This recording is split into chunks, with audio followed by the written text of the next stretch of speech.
All right, Reddit. I need to get this out because I've been sitting on this for 2 weeks and I'm about to lose it. I'm 26M, been with Zoe for almost 2 years. We met through her cousin Mariam, who's my coworker at a distribution center. Mariam always talked about how Zoe was this sweet girl who needed someone stable after her last relationship. Looking back, stable apparently meant someone who pays all the bills while asking zero questions. Quick context on our setup. When Zoe and I moved in together 8 months ago, she was trying to become a full-time Twitch streamer with maybe 200 followers. I told her she could focus entirely on building her channel while I covered rent, utilities, groceries, her phone bill, her car insurance, basically everything. The deal was she'd contribute once streaming took off. Listen, I'm not going to roast this man for believing in his girlfriend's dream. That's actually beautiful in theory. You meet someone, you see potential, you invest. That's what partners do. But there's a difference between I believe in you and I will become your entire financial infrastructure while you figure out if this hobby works. 200 followers. 200. That's not a career trajectory. That's a group chat with strangers. And look, I've seen people blow up from nothing. It happens. But usually there's some kind of plan, some timeline, if this doesn't work by X date, I get a job. This man said, take all the time you need. I'll just be over here holding the entire economy of our household on my shoulders, no pressure. And here's what you need to understand. Zoe is objectively attractive, conventionally good-looking in that way where people double take. And I'm not that. Average at best, overweight, receding hairline at 26.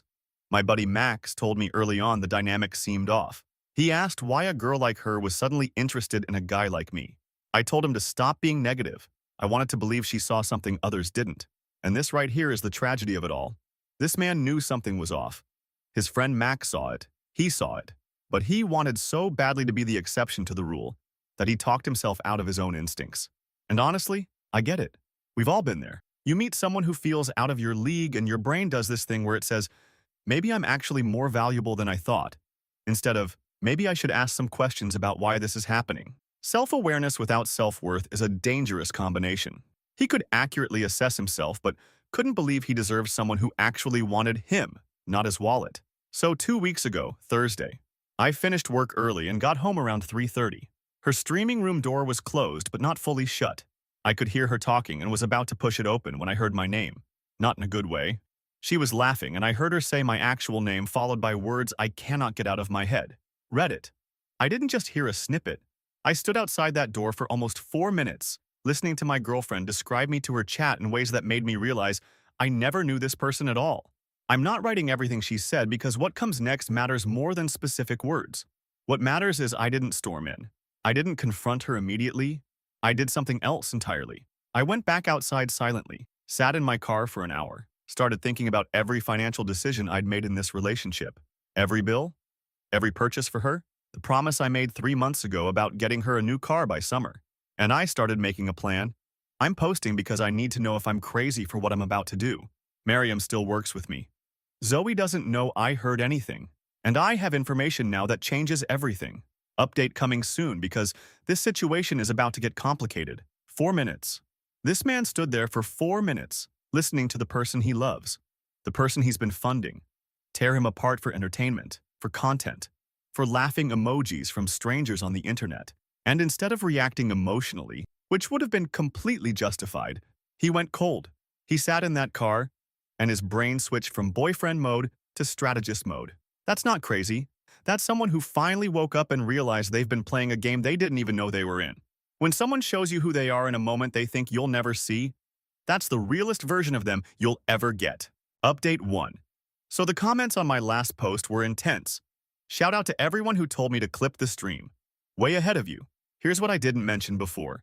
When I was standing outside that door listening to Zoe describe me as basically her personal ATM with legs, I had my phone in my hand, and her stream was public. So yeah, I opened Twitch on my phone, found her channel, and screen recorded almost 4 minutes of my girlfriend calling me a pathetic, desperate simp who thinks he got lucky with her. Her exact words were that she's settled for this loser because he pays all my bills and that her chat had seen my photo, and would they date that?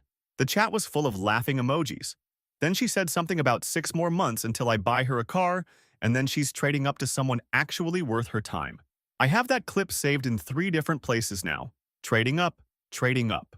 This woman looked at the man paying her rent, her phone, her insurance, cooking her dinners, promising her a vehicle, and thought, this is my stepping stone. She had an exit strategy while he was planning their future. And the audacity to do this on a public stream? That's not just disrespect. That's someone so comfortable in their manipulation that they've stopped even being careful about it. She really thought she was so untouchable, so secure in his devotion, that she could mock him to strangers and nothing would ever come back to her. Hubris. Pure hubris. And it's about to be her downfall. But here's what's been happening since.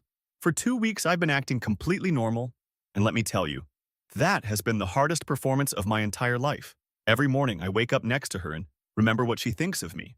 Every dinner I cook for us, I'm thinking about how she's just running out the clock until she gets her car. The thing is, acting normal gave me time to actually look at our situation clearly. The lease is in my name only. When we moved in, Zoe's credit was bad from some old collection, so I signed everything solo. Her name isn't on the apartment at all. The utilities, the internet, the renter's insurance, all me. Even her phone is on my plan because she said it was cheaper that way. Max came over last Saturday while Zoe was at her mom's place. I showed him the clip. He didn't say I told you so, which I appreciated. Instead, he asked me what I was planning to do. And read it. I laid it all out for him. Every detail of how dependent she is on me financially and how she has absolutely no idea that I know everything. Max is a real one. You know how hard it is to watch your friend get vindicated after you warned them and not say I told you so? That takes genuine love. He saw his friend hurting and chose support over being right. Protect your Maxes, everyone. But also, this man has been doing dinner theater for 2 weeks, cooking meals, saying goodnight, acting like everything's fine while his entire world is shattered. That takes a level of self-control most people don't have. Most of us would have snapped day one, but he understood something important. In situations like this, information is power, and the element of surprise is everything. The complication is Mariam. She's Zoe's cousin, but she's also been my friend at work for 3 years. Monday at the warehouse, she asked me if everything was okay because I seemed distracted. I couldn't tell her yet, not until I'm ready to move. But here's what's pushing up my timeline. Last night, Zoe brought up the car again. She sat next to me on the couch and started talking about how her Honda is really struggling, and maybe we should look at dealerships this weekend. She even mentioned a specific model she liked, a newer SUV, and said she found one at a lot 20 minutes away for around $28,000. She wants me to put a down payment on a $28,000 car, while actively planning to leave me the moment it's paid off. I almost lost it right there. Almost pulled out my phone and showed her the clip. But I didn't, because I have a better plan now. One that involves that lease with only my name on it, her entire financial dependency on me, and the fact that her family, including Mariam, has no idea who she really is. This weekend is her mom's birthday party. The whole family will be there. I'm still deciding if that's when I make my move or if I wait longer. What would you do, Reddit? Pull the trigger at the party or keep playing the long game? $28,000. She really walked up to this man, sat next to him all cozy, probably touched his arm, did the whole performance, knowing full well she's planning to drive that car straight out of his life the second the keys are in her hand. The absolute sociopathic audacity of looking someone in the eyes and asking them to invest in your escape vehicle. And she's getting impatient about it. She's not even grateful for the grift. She's annoyed he isn't funding it faster. This is someone who has genuinely convinced themselves they deserve to exploit this man. That's the scariest part. She doesn't even feel guilty. Update 2. Reddit. I did not pull the trigger at the party, but something happened that changed everything. Her mom's birthday was Saturday. The whole family was there, including Mariam, Zoe's brother Hector, aunts, uncles, the whole deal. I walked into that house with the clip on my phone ready to play for everyone. I had rehearsed it in my head 100 times. The look on Zoe's face when her whole family heard what she really thinks of me. But then her mom Martha pulled me aside in the kitchen.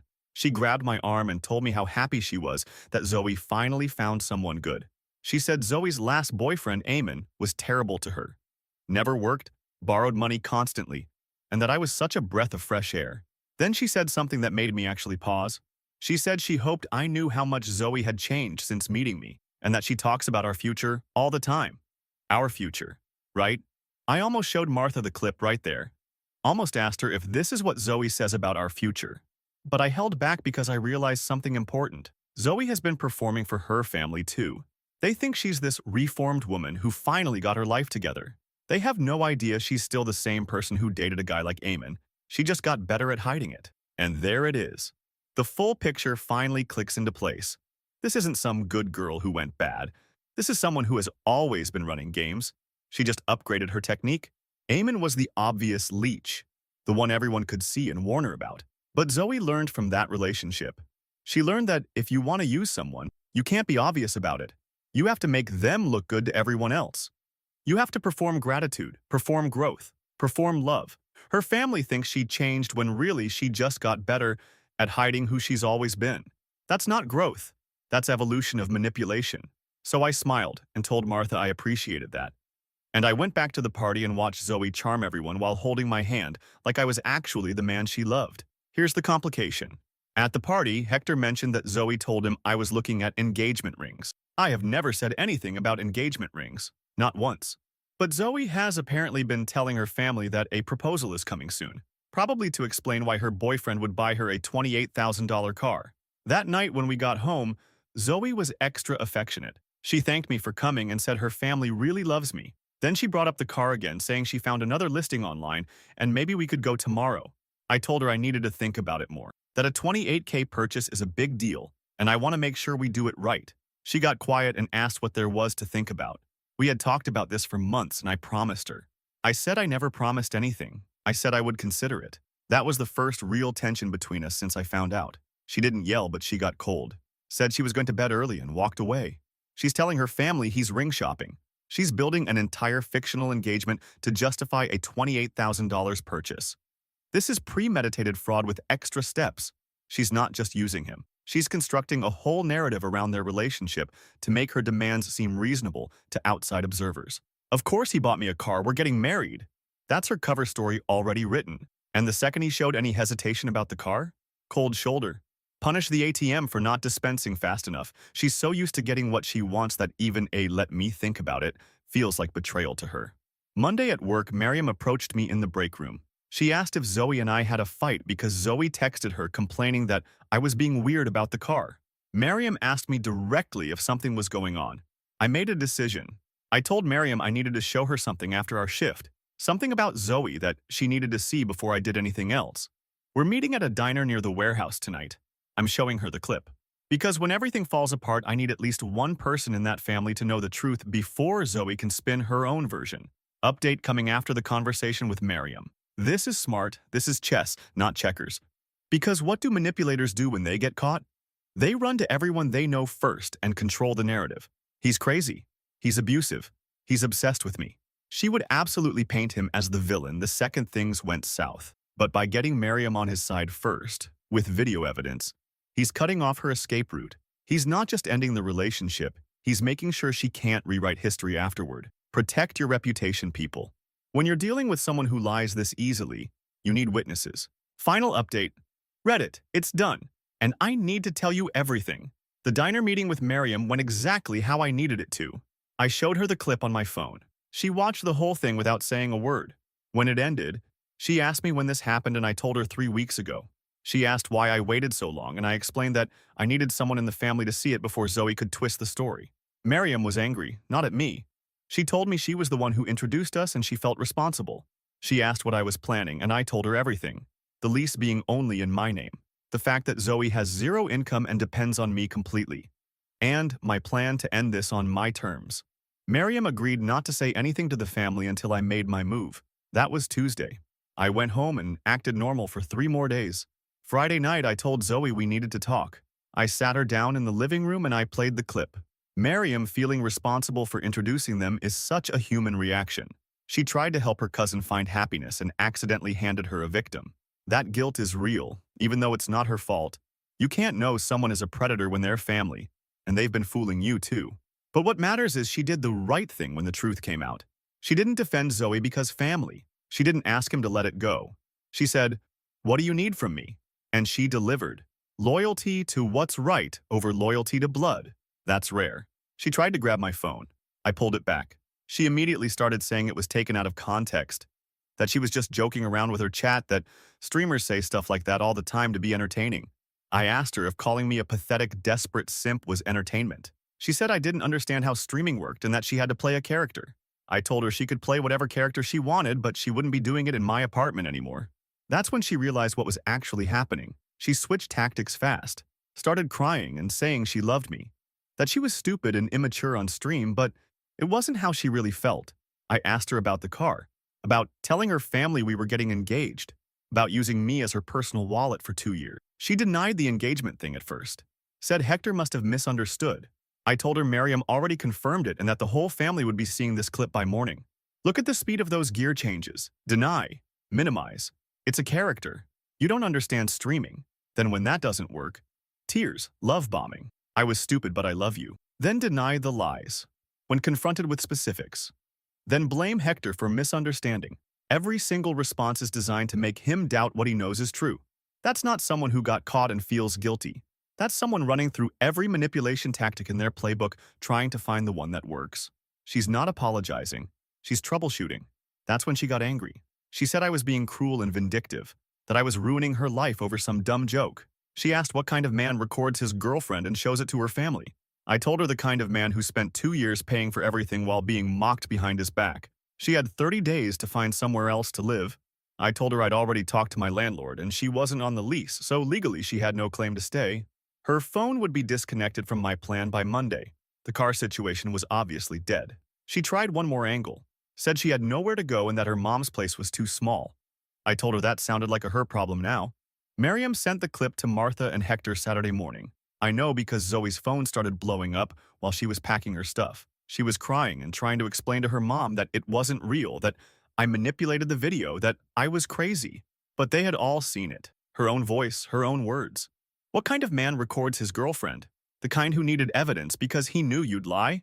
The kind who understood that without proof, he'd be the crazy jealous boyfriend who couldn't handle his girl having a career. She's actually trying to flip this into him being the bad guy for having receipts, for protecting himself. That's the move of someone who has never faced real consequences. And then, I have nowhere to go. After 2 years of free housing, free food, free phone, free insurance, you didn't save a single dollar?